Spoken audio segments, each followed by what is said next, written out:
siang, sore, malam, dimanapun, kapanpun teman-teman menonton video ini. Balik lagi di konten JRC.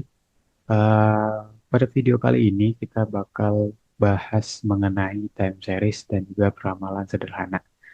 Kita akan membahas apa itu time series dan apa itu metode dan pola-polanya seperti apa akan dibahas pada video ini dan beserta juga dengan contoh kasusnya. Jadi pastikan nonton sampai akhir ya. Oke, pertama dulu kita masuk ke intermezzo di awal. Pernah nggak sih kalau melihat chart, line chartnya, line chart seperti ini yang menunjukkan sumbu J-nya itu angka atau value dari data, terus di X-nya adalah waktu ya atau bulan, Januari, Februari, Maret atau tanggal gitu yang berhubungan dengan waktu. Banyaknya sih di data yang kayak penjualan, jualan toko atau mungkin kalau teman-teman suka saham, pasti sering lihat chart-chart seperti ini atau grafik line chart yang berhubungan dengan waktu. Nah, ini yang dinamakan dengan time series. Jadi time series itu apa sih sebenarnya? Time series itu adalah data yang dikumpulkan berdasarkan urutan waktu, sehingga bukan hanya nilai saja yang penting, tapi juga kapan data itu terjadi. Jadi, ya data time series itu adalah data yang sangat bergantung dengan waktu ya. Ada faktor waktu di dalam datanya. Contohnya, ya seperti saya ngomong tadi, ada penjualan bulanan di suatu toko, atau data jumlah pasien di RS harian, atau data curah hujan tuh tahunan. Jadi urutan data itu sangat penting kalau dalam time series. Karena kenapa? Karena dia hitung dengan waktu. Nah, ciri utamanya yaitu terdapat indeks waktu harian, mau bulanan, mau jam mungkin, mau tahunan dan sebagainya. Itu ada indeks waktunya. Sedangkan ya dan terus dia dipengaruhi oleh tren atau musiman yang menyebabkan pola naik turun. Jadi ada pola, ada pola yang ada di data time series. Jadi pola-pola apa aja sih yang ada di time series? Jadi pola dalam data time series itu ada 4 yang secara umum ya banyak kita temui. Pertama ada tren. Tren ini ke pola ketika time series itu meningkat ya, angkanya meningkat seiring bertambahnya waktu. Bisa dilihat dari gambar A sini. Grafiknya naik terus ya. Jadi ini namanya tren, tren. Jadi dia sebenarnya tren itu ada tren naik, ada tren turun sebenarnya. Tapi di sini tunjukinnya tren naik doang. Tapi ada tren turun juga. Bedanya kalau tren turun ya nilainya atau chartnya tuh turun seiring bertambahnya waktu. Kalau di sini bertambah jadi dia tren naik. Kemudian ada seasonality. Nah, seasonality ini adalah time series atau data time series yang memiliki nilai puncak atau nilai tinggi di waktu tertentu ini. Jadi kalau dia dari chart ini kan di waktu-waktu tertentu doang nih dia tingginya, terus di waktu lain dia rendah. Jadi ada pola seasonality ini atau musiman di sini. Mungkin kalau teman-teman bisa lihat itu contohnya ya kayak penjualan baju hangat gitu atau sweater. Nah, pasti penjualannya itu adalah paling banyak ketika waktu musim dingin, ya kan? Kalau contoh lainnya mungkin di tempat wisata, kunjungan wisatanya itu lebih banyak ketika musim liburan. Ketika musim tidak liburan, angka wisatawannya berkurang atau kecil dikit. Jadi itu yang namanya seasonality. Jadi ada pola naik turun bergantung pada seasonality dari waktunya. Kemudian ada cyclicality. Kalau di sini jelas ya teman-teman ini cycle ya, bisa naik turun, bisa naik, bisa turun gitu. Jadi ya ini selalu berputar di sana-sana aja gitu, nggak ada yang berubah kayak seasonality. Kemudian ada irregular, ini mungkin bakal banyak kita temukan intinya pola irregular ini di mana ya nggak ada pola, gitu. Nggak ada pola dari data time seriesnya ini, polanya itu berantakan. Saya nggak ada pola ya, kelihatan polanya, nggak ada trend, nggak ada seasonality, nggak ada cyclicality, nggak kelihatan dari chartnya. Lihat dari contohnya di irregular. Kemudian, nah kalau di time series itu sangat erat kaitannya dengan peramalan sederhana, peramalan atau forecasting, simple forecasting.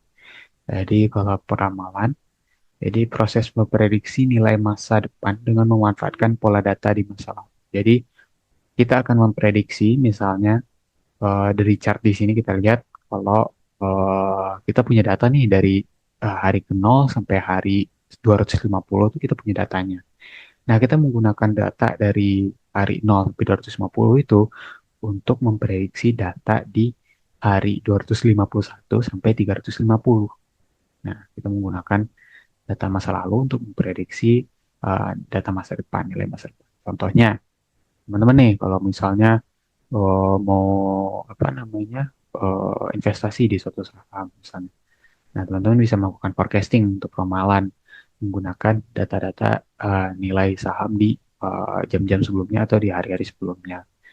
Jadi ya prinsip dasar dari peramalan sederhana itu adalah dia menggunakan pola masa lalu yang berlanjut dan asumsi kondisinya itu relatif stabil. Jadi nggak ada yang tiba-tiba puncak, nggak ada yang tiba-tiba menurun gitu. Asumsinya kondisinya relatif sederhana untuk peramalan sederhana.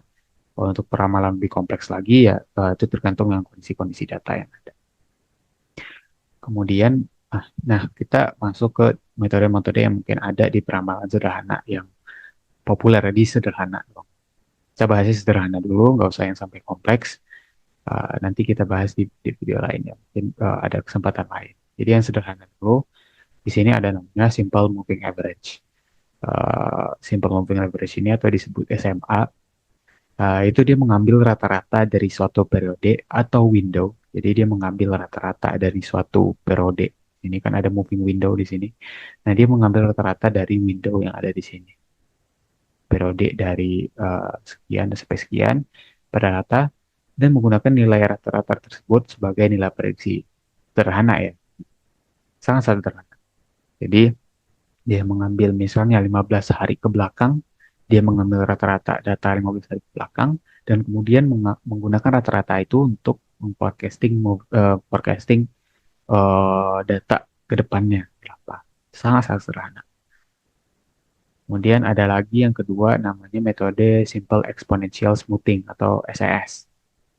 SAS ini dia bergantung pada data univariat dan menggunakan satu parameter yang disebut alpha atau faktor penyisihan. Jadi dia seperti regresi, exponential smoothing formula, dan formulanya di sini ada F sama dengan alpha A tambah 1 min alpha dikali B, beta. Enggak, B, sorry. Nah, F itu forecast, A itu actualnya, B itu forecastnya. Di sini forecast sales from previous periods, kalau misalnya kita memakai data sales, previous periods. Alpha itu the smoothing constantnya yang kita set value between 0,1 dan 1. Jadi dia menggunakan alpha atau faktor penyisihan untuk smoothing dari datanya. Nah, daripada kita berlama-lama, mending kita langsung masuk aja ke latihan atau contoh kasus yang kali ya.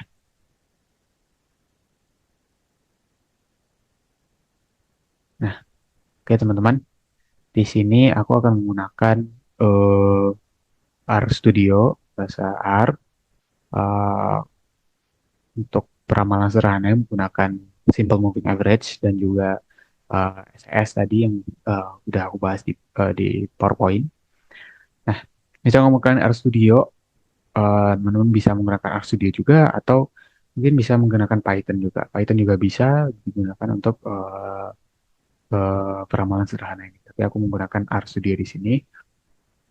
Nah, pertama kali kita aktifkan library-nya, ada library forecast di sini yang biasa digunakan untuk uh, apa namanya ngapain forecast ya, ngeran forecast. Kita run dulu. Oke, sudah diaktifkan library-nya dan di sini kita menggunakan data dummy ya. Kita menggunakan data dummy misalnya data penjualan bulanan toko XYZ. Ya, toko XYZ. Dan data dummy itu adalah di sini ada ini 120 sampai 220 dan untuk bulannya kita menggunakan 1 tahun bulan 1 tahun itu Januari sampai Desember. Kita uh, run dulu datanya dan kemudian baru waktunya, bulannya, dan kemudian kita uh, bikin data itu bersifat time series ya.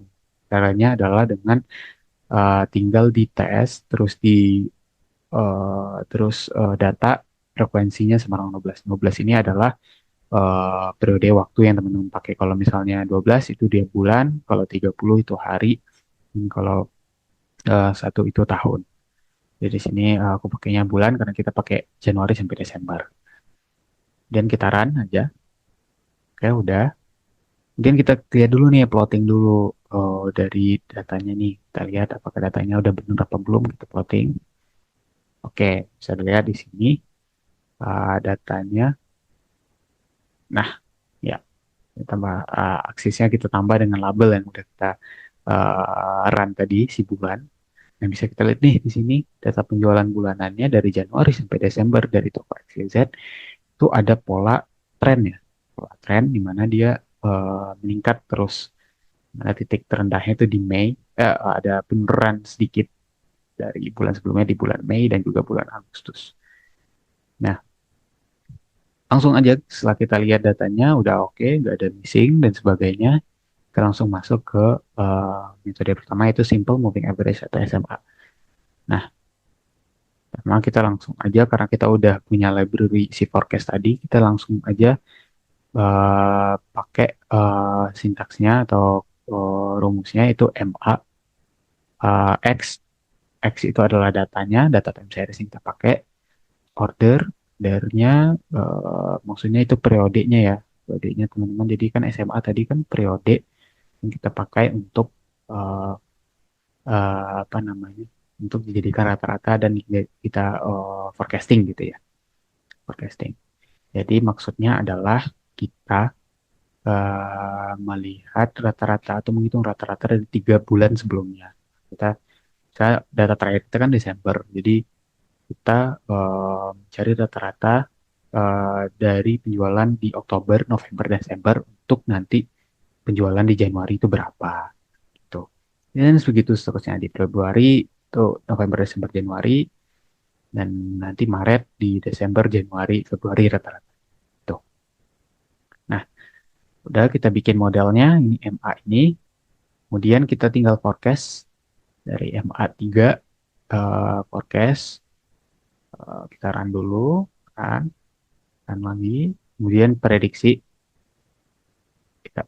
Nah, dilihat di sini ya teman-teman ya, angka dari prediksinya adalah, bentar, angka dari prediksinya adalah untuk 3 bulan ke depan. Kita melakukan penjualan 3 bulan ke depan ya. Untuk prediksi 3 bulan ke depan itu di 214, 222, dan 230. Ini untuk prediksi 3 bulan ke depan. Itu di Januari, Februari, dan Maret tahun depannya. Nah, tinggal kita plotting hasil prediksinya.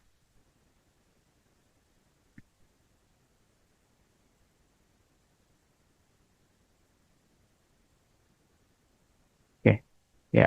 eh, Setelah itu ya di Januari, Maret dia makin meningkat ya teman. Jadi Januari dan Maret. Jadi dia bertambah apa ini namanya penjualannya akan bertambah sesuai dengan tren yang ada dari bulan-bulan sebelumnya.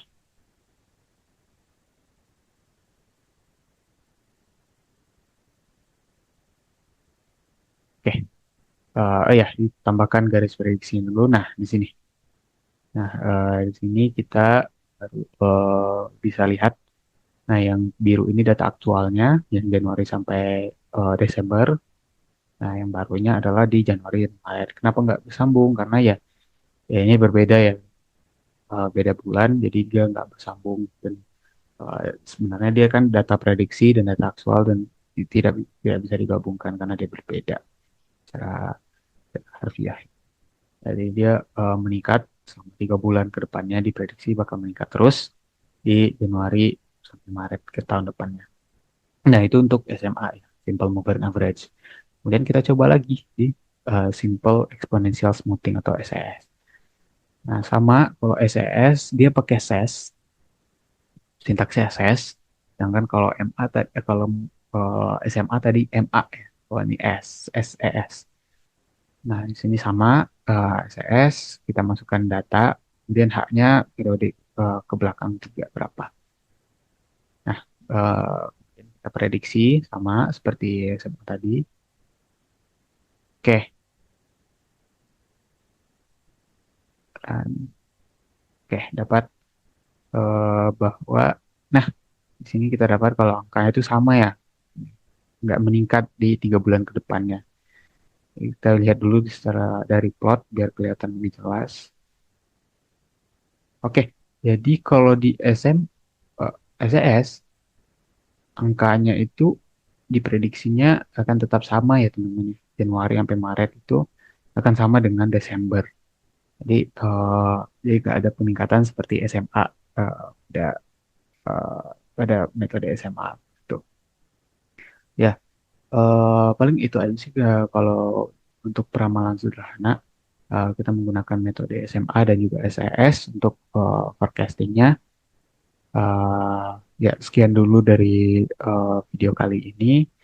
Jika ada pertanyaan, boleh tulis di kolom komentar ataupun langsung ke sosial medianya JRC. Semoga video kali ini bermanfaat buat teman-teman semuanya. Terima kasih. Selamat siang, selamat pagi, selamat sore, atau selamat malam. Terima kasih.